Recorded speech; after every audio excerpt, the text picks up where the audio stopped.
नाज़रीन अस्सलाम वालेकुम। ज़ेड न्यूज़ के ख़बरनामे में आपका इस्तकबाल है। मैं सलमान ख़ान। आगे बढ़ने से पहले सुर्खियों पर नज़र डालते हैं। सिक्योरिटी के मामले पर पार्लियामेंट में हंगामा, अपोजिशन के 15 अरकान मुअत्तल। जी प्रसाद कुमार तेलंगाना असेंबली के तीसरे स्पीकर के तौर पर बिला मुकाबला मुंतखब। वज़ीर आला रेवंत रेड्डी ने स्पीकर की तायद पर BRS, MIM और BJP का किया शुक्रिया अदा। कल असेंबली में तेलंगाना की गवर्नर की तकरीर को काबीना ने दे दी मंजूरी। तेलंगाना के कई वज़रा ने आज अपने ओहदे का लिया चार्ज। BJP के 8 अरकान ने आज नवमुंतखबा स्पीकर के हाथों लिया हलफ। अब पेश है खबरों की तफसील। लोकसभा और राज्यसभा में सिक्योरिटी के मामले पर अपोजिशन जमातों ने ज़बरदस्त हंगामा किया, जिसकी वजह से सरमाई इजलास के बकिया मुद्दत के लिए कांग्रेस के अलावा दीगर जमातों के 15 अरकान को मुअत्तल कर दिया गया और ऐवान की कार्रवाई मुलतवी कर दी गई। खाने के वक्फे के बाद जैसे ही ऐवान की कार्रवाई शुरू हुई तो अपोजिशन अरकान हाथों में प्ले कार्ड्स उठाए हुए वज़ीर दाखिला इस्तीफ़ा दो के नारे लगाते हुए मेज़ के सामने आकर हंगामा आराई शुरू कर दी, जिसके बाद इन्हें मुअत्तल कर दिया गया। जो खबर हमें मिल रही है उसमें बताया जा रहा है 7 सुरक्षा अधिकारियों को सस्पेंड कर दिया गया है। जो युवा थे और जिन्होंने ये बदसलूकी की और सिक्योरिटी ब्रीच के जिम्मेदार हैं, उनके ऊपर UAPA लगेगा। ये भी डेरेक ओब्रायन को राज्यसभा से सस्पेंड कर दिया क्योंकि उन्होंने इस मुद्दे को उठाया, और 14 हमारे सांसद जो हैं कांग्रेस के भी और अन्य दलों के भी इसी मांग पे सस्पेंड कर दिए गए हैं लोकसभा से। मैं कहती हूँ आपने ये सारी कार्रवाई की, पर हम मांग कर रहे हैं कि देश के गृह मंत्री हमें आकर जवाब दें कि सुरक्षा में चूक कैसे हुई। जो इतनी बड़ी बड़ी बातें संसद के अंदर करते हैं और नेशनल सिक्योरिटी पे अपनी छाती ठोक ठोक कर कहते हैं, आज वही गृह मंत्री पार्लियामेंट से बच रहे हैं, अपनी अकाउंटेबिलिटी से बच रहे हैं। ऐसी क्या मजबूरी है कि भारतीय जनता पार्टी के जो MP हैं प्रताप सिन्हा, उनसे प्रश्न नहीं पूछा जा रहा है या उन पे कोई कार्रवाई नहीं की जा रही है।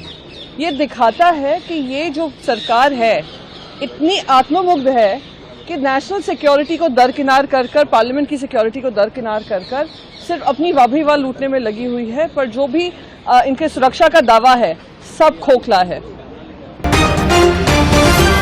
जी प्रसाद कुमार ने तेलंगाना कानून साज असेंबली के तीसरे स्पीकर के तौर पर अपने इंतखाब के बाद जिम्मेदारी संभाल ली। 4 दिन के वक्फे के बाद कानून साज असेंबली का इजलास आज जुमेरात को शुरू हुआ। अबूरी स्पीकर अकबरुद्दीन अवैसी ने इस मौके पर बाज़ नवमुंतखब अरकान उत्तम कुमार रेड्डी, कोमट रेड्डी, वेंकट रेड्डी और असल अपोजिशन जमात BRS के अरकान KTR, पद्मा राव गौड़, कौशिक रेड्डी और पल्ला राजेश्वर रेड्डी को हलफ दिलाया, जिसके बाद उन्होंने ऐलान किया कि जी प्रसाद कुमार को मुत्तफ़िक़ा तौर पर स्पीकर मुंतखब किया गया है। बादशाह वज़ीर आला रेवंत रेड्डी ने हुक्मरान जमात और अपोजिशन जमातों के अरकान के साथ प्रसाद कुमार को मुबारकबाद दी। प्रसाद कुमार को वज़ीर आला, नायब वज़ीर आला और दीगर लीडरों ने स्पीकर की नशिस्त पर बिठाया। प्रसाद कुमार स्पीकर के ओहदे के वाहिद उम्मीदवार थे और इंतखाब मुत्तफ़िक़ा तौर पर हुआ, क्योंकि असल अपोजिशन जमात BRS के साथ साथ मजलिस और CPI ने भी हिमायत का ऐलान किया था।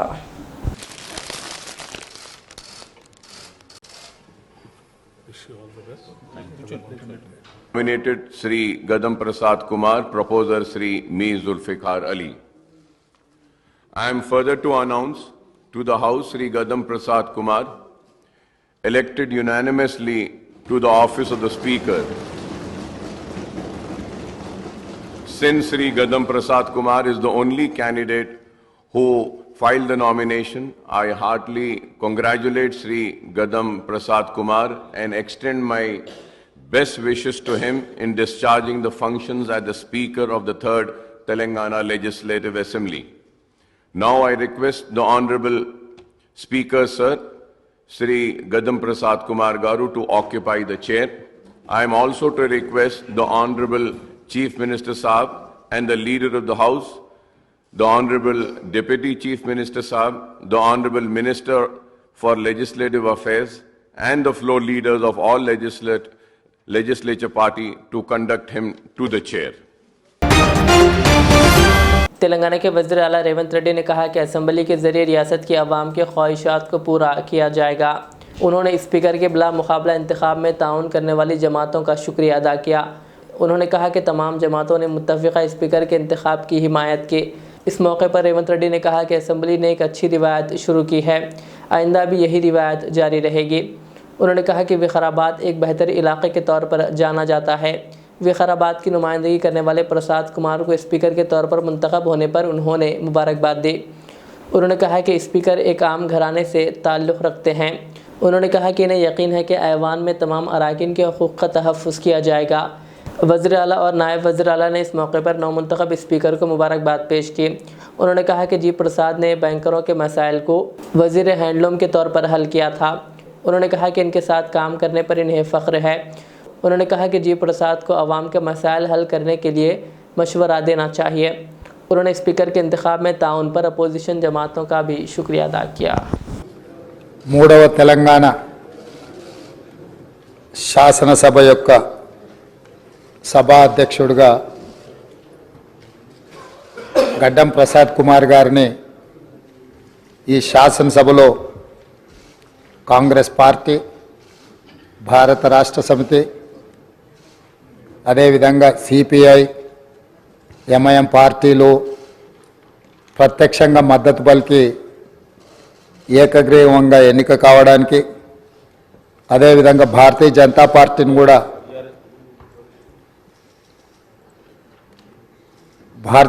పార్టీని కూడా సంప్రదించడం జరిగింది.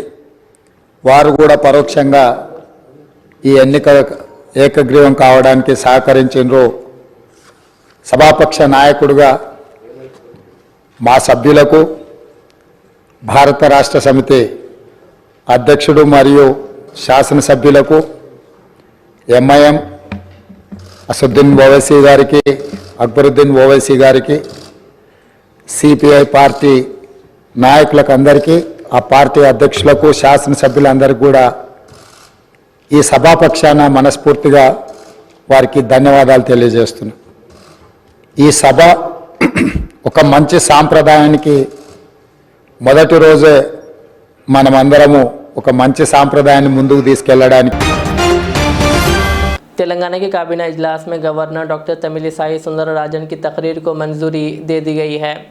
वज़ीर आला रेवंत रेड्डी की सदारत में मुनक़िदा काबीना के इस इजलास में गवर्नर की तकरीर में शामिल किए जाने वाले बेशतर उमूर पर तफसीली तौर पर तबादला ख्याल करते हुए गवर्नर की तकरीर को मंजूरी दे दी गई। तेलंगाना में हाल ही में हुए इंतखाबात में कांग्रेस की हुकूमत की तश्कील के बाद गवर्नर का पहला खिताब कानून साज असम्बली और कानून साज कौंसिल के मुश्तरका सेशन से होगा। ज़राए के मुताबिक गवर्नर की तकरीर के ज़रिए आवाम को पैगाम दिया जाएगा, जिसके लिए हुकूमत इस तकरीर को काफ़ी अहमियत दे रही है। काबीना के इजलास में गवर्नर की तकरीर को मंजूरी से पहले 1.5 घंटे तक इसके मुख्तलिफ उमूर और पहलुओं पर तफसीली तौर पर तबादला ख्याल किया गया। इस तकरीर में हुकूमत रियासत की मौजूदा सूरत हाल का अहाता करने वाली है। साथ ही रियासत में आने वाले दिनों में किए जाने वाले इक़दाम और फलाही पहलुओं का जिक्र भी इस तकरीर में किया जाएगा। कांग्रेस के रियासत में बरसर इक़्तिदार आने के बाद इंतखाबी वादों के हिस्से के तौर पर जिन 6 ज़मानतों का ऐलान किया गया था, इसमें से पहले ही 2 ज़मानतों पर अमल आवारी का आगाज़ कर दिया गया। बकिया 4 पर हुकूमत जल्द ही अमल को यकीनी बनाना चाहती है।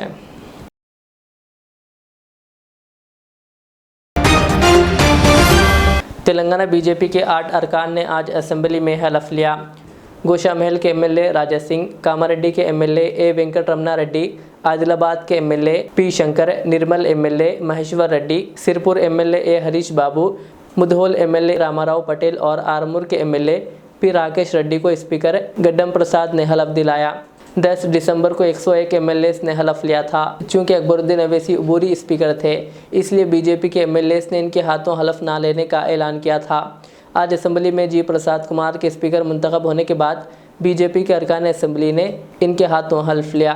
क़ब्ल आज सुबह अबूरी स्पीकर की हैसियत से अकबरुद्दीन अवैसी ने बीआरएस और कांग्रेस के चंद अरकान को हलफ दिलाया। तेलंगाना के साबिक़ वज़ीर आला व बीआरएस के सरबराह के चंद्रशेखर राव को कल अस्पताल से डिस्चार्ज कर दिया जाएगा। वो गुज़िश्ता 1 हफ्ते से अस्पताल में ज़ेर इलाज हैं, जहां इनके कुल्हे की हड्डी की तब्दीली का कामयाब ऑपरेशन किया गया। वो तेज़ी के साथ सेहतयाब हो रहे हैं।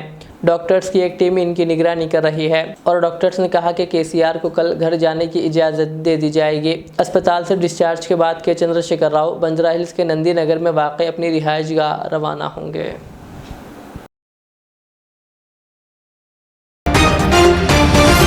तेलंगाना के अपोजिशन जमात बीआरएस के कारगुजार सदर केटीआर ने कहा कि जी प्रसाद कुमार मंडल परिषद रुकन से कानून साज असम्बली के स्पीकर के ओहदे तक पहुँचे, वो सबके लिए एक तहरीक है। उन्होंने कहा कि जी प्रसाद ने 2012 से 2014 तक वज़ीर के तौर पर खिदमत अंजाम दी और अपने दौर में बैंकरों के मसाइल हल करने के लिए काम किया। केटीआर ने जी प्रसाद कुमार को मुबारकबाद पेश की। उन्होंने कहा कि इनकी पार्टी ने बीआरएस के सरबराह के चंद्रशेखर राव की हिदायत के मुताबिक स्पीकर के मुत्तफ़िक़ा इंतखाब को यकीनी बनाया है। उन्होंने कहा कि साबिक़ वज़ीर आला के चंद्रशेखर राव अस्पताल में ज़ेर इलाज होने की वजह से वह असम्बली के इजलास में शरीक नहीं हो सके। उन्होंने उम्मीद ज़ाहिर की कि नए स्पीकर हर रुकनों के हुकूक़ के तहफ़्फ़ुज़ और आवाम की आवाज़ सुनने के लिए अपनी ज़िम्मेदारी को अहसन तरीक़े से निभाएंगे। अध्यक्ष, ముందుగా శాసనసభ అధిపతిగా ఎన్నికైన మీకు హృదయపూర్వకంగా మా పార్టీ పక్షాన మా అందరి పక్షాన కూడా హృదయపూర్వకంగా మీకు అభినందనలు తెలియజేస్తూ మా పార్టీ అధ్యక్షులు పెద్దలు శ్రీ కేసీఆర్ గారు వారు దురదృష్టవశాత్తు వారికి కొంత గాయమయ్యి హాస్పిటల్లో ఉన్నప్పటికీ ఎప్పుడైతే ఈ ప్రతిపాదన శ్రీధర్ బాబు గారి ద్వారా మరి వారికి వచ్చిందో వెంటనే ఒక క్షణం కూడా సంకోచించకుండా రెండో ఆలోచన లేకుండా తప్పకుండా సహకరించవలసిందే అని చెప్పి ఏకగ్రీవంగా ఎన్నిక కావడానికి వారు మాకు ఆదేశాలు ఇవ్వడం జరిగింది। దానికి అనుగుణంగానే నిన్న మీ నామినేషన్లో కూడా మేమందరం కూడా పాల్గొనడం జరిగింది। అధ్యక్ష, మీతో వ్యక్తిగతమైన అనుబంధం కూడా నాకు చాలా ఉంది। మీరు 2009 శాసనసభకు ఎన్నికైన నాడు నేను కూడా మీతో పాటు సహచర శాసనసభ్యుడిగా ఉన్నాను। ఆనాడు తెలంగాణ ఉద్యమంలో కూడా మీరు మీ వంతు పాత్ర పోషించినారు। 2012 నుంచి 14 దాకా మీరు మంత్రిగా, ముఖ్యంగా మా శాఖకు మంత్రిగా, హ్యాండ్లూమ్స్ అండ్ టెక్స్టైల్స్ డిపార్ట్మెంట్కి మంత్రిగా మీరు పనిచేసిన క్రమంలో ఆనాడు ఒక సందర్భంలో నేను మీ దగ్గరకు వచ్చి మీరు రండి సిరిసిల్లకి మీరు రావాలి, ఎందుకంటే రాష్ట్రం మొత్తంలోనే టెక్స్టైల్ అంటే సిరిసిల్ల కాబట్టి మీరు తప్పకుండా రావాలి అంటే మీరు కొంత సంకోచం వ్యక్తం చేసినారు మొదలు। మరి ఇప్పుడు ఉద్యమం ఉధృతంగా ఉంది, నేను మంత్రిగా ఉన్నాను, ఈ సమయంలో వస్తే ఏమైనా ఇబ్బంది ఉంటుందా అంటే లేదు మనం కలిసే పోదామని చెప్పి ఆ రోజు మీరు రావడమే కాకుండా ఆనాడు మరి బ్రహ్మాండంగా మీరు వచ్చి అక్కడ కార్మికుల సమస్యలు విని తర్వాత చాలా సమస్యల పరిష్కారానికి మీ స్థాయిలో మీరు కృషి చేసినందుకు కూడా మీకు మనస్ఫూర్తిగా ఈరోజు మళ్ళొకసారి అభినందనలు, ధన్యవాదాలు కూడా। हैदराबाद के राजेंद्र नगर में वाक़ कराची बेकरी में एक भयानक हादसा पेश आया। बेकरी के किचन में सिलेंडर फट पड़ा, जिसके नतीजे में 15 अफराद शदीद ज़ख्मी हो गए। इनमें से 6 या 8 की हालत तशवीशनाक बताई जा रही है। बेकरी इंतज़ामिया ने ज़ख्मियों को अस्पताल मुंतकिल कर दिया। इत्तला मिलने पर पुलिस मौके पर पहुंच गई और धमाके के वाक़े का मुकदमा दर्ज कर लिया और तहक़ीक़ात जारी है। वज़ीर आला रेवंत रेड्डी ने भी हादसे पर रद्द-ए-अमल ज़ाहिर किया। उन्होंने मेडिकल और महकमे सेहत के प्रिंसिपल सेक्रेटरीज़ को 15 कारकुनों को बेहतर तिब्बी इलाज फराहम करने की हिदायत दी। ओहदेदारों ने वज़ीर आला को इत्तला दी कि ज़्यादातर ज़ख्मियों का ताल्लुक़ उत्तर प्रदेश से है। किधर हुआ? हाँ, अंदर हुआ। क्या सिलेंडर ब्लास्ट हुआ? क्या कुछ ब्लास्ट हुआ? लीकेज हो गया। कितने जनक मार लगा? 13-14। कैसा है उन्होंने अभी? वो तो हम लोग को मालूम नहीं था। हाँ, लोग बाहर में थे, लोग दौड़ते आ रहा, पूरा जाम लगा दिया था। 9:30-10 बजे सुबह। नीतीश कुमार। तेलंगाना के कई वज़रा ने आज रियासती सेक्रेटेरिएट में ज़िम्मेदारी संभाल ली। उन्होंने अपने चैम्बर में ओहदा संभाला और फाइलों पर दस्तखत किए। नायब वज़ीर आला भट्टी विक्रमार्का ने अपनी सरकारी रिहाइशगाह प्रजा भवन में दाखिल होने के बाद सेक्रेटेरिएट में अपने चैम्बर में ओहदे की ज़िम्मेदारी संभाल ली। उन्होंने फाइनेंस और बिजली के तौर पर यह ज़िम्मेदारी संभालते हुए अपने महकमे जात को फ़ंड्स की दराई से मुताल्लिक़ फ़ाइल्स पर दस्तखत किए। इनके अलावा रियासती IT, सनत और वज़ीर उमूर मुक़न्नना श्रीधर बाबू ने सेक्रेटेरिएट में अपने चैम्बर में ज़िम्मेदारी संभाल ली। रेवेन्यू और इत्तलात के वज़ीर P. श्रीनिवास रेड्डी ने रियासती सेक्रेटेरिएट में अपनी ज़िम्मेदारी संभाल ली, जबकि महकमे सेहत, medical and family welfare science technology की हैसियत से D. दामोदर राज नरसिम्हा ने भी अपनी ज़िम्मेदारी संभाल ली।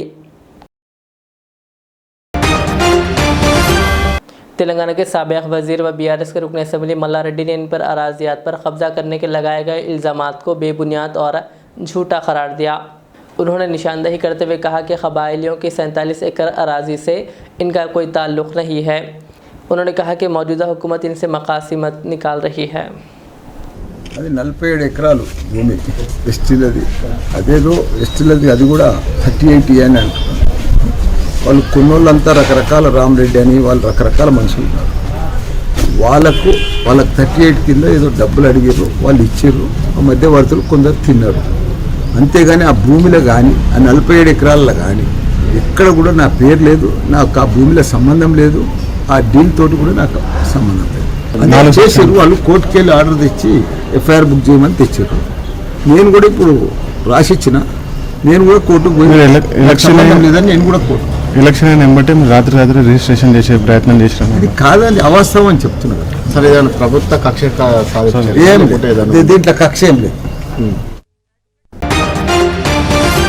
कुमरम भी आसिफाबाद ZP चेयरमैन कोवा लक्ष्मी ने अपने ओहदे से इस्तीफ़ा दे दिया। कोवा लक्ष्मी, जिन्होंने हाल ही में होने वाले असम्बली इंतखाबात में आसिफाबाद रुकन असम्बली के तौर पर शानदार कामयाबी हासिल की, उन्होंने रुकन असम्बली मुंतखब होने के बाद ZP चेयरमैन के ओहदे से इस्तीफ़ा दे दिया। ज़िला हुक्काम ने वाइस चेयरमैन कोनेरू कृष्णा को ZP चेयरमैन की जिम्मेदारी दी।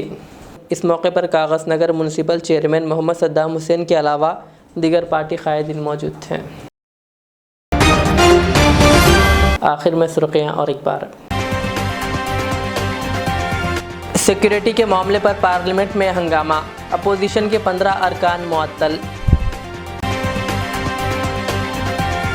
जी प्रसाद कुमार तेलंगाना असम्बली के तीसरे स्पीकर के तौर पर बिला मुकाबला मुंतखब। वज़ीर आला रेवंत रेड्डी ने स्पीकर की तायद पर BRS, MIM और BJP का किया शुक्रिया अदा। कल असम्बली में तेलंगाना की गवर्नर की तकरीर को काबीना ने दे दी मंजूरी। तेलंगाना के कई वज़रा ने आज अपने ओहदे का लिया चार्ज। BJP के 8 अरकान ने आज नौमुंतखबा स्पीकर के हाथों लिया हलफ। ये थी आज की दिन भर की हमारी खबरें। मुझे इजाज़त दीजिए। हमारे रिजल्ट चैनल को यूट्यूब पर सब्सक्राइब, फेसबुक पर लाइक शेयर ज़रूर करें। अल्लाह हाफ़िज़।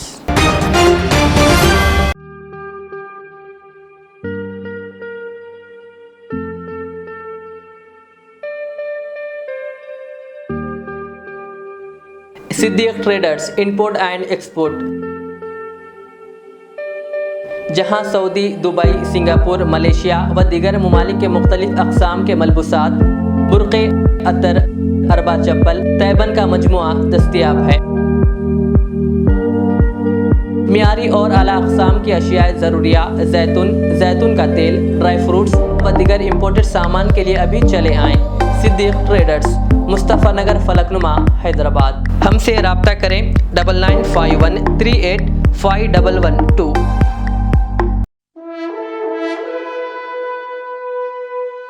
अल्हम्दुलिल्लाह, अपने मुक़द्दस नाम की तरह हर दुल्हा दुल्हन की हयात नौ के आगाज का बावखार नाम HKGN फर्नीचर्स। जी हाँ, HKGN फर्नीचर्स NRIs कारनशीन फैमिलीज के लिए दीदाज़ेब, शानदार, शाहकार, मजबूत और पायदार, दिलकश और दिलनशी शादी के फर्नीचर का सबसे बड़ा शोरूम अब Shastripuram king colony main road के पुरसुकून माहौल में। पसंद फरमाइए आपकी शहजादी के लिए खूबसूरत जहेज का मुकम्मल फर्नीचर सिर्फ 29,999 रुपए में। जी हाँ, 29,999 रुपीज। जी हाँ, फख्र हिंदुस्तान सदर मोहतरम बैरिस्टर असदुद्दीन अवैसी साहब के मकान के बिल्कुल करीब आपका अपना HKGN फर्नीचर्स। 9618650827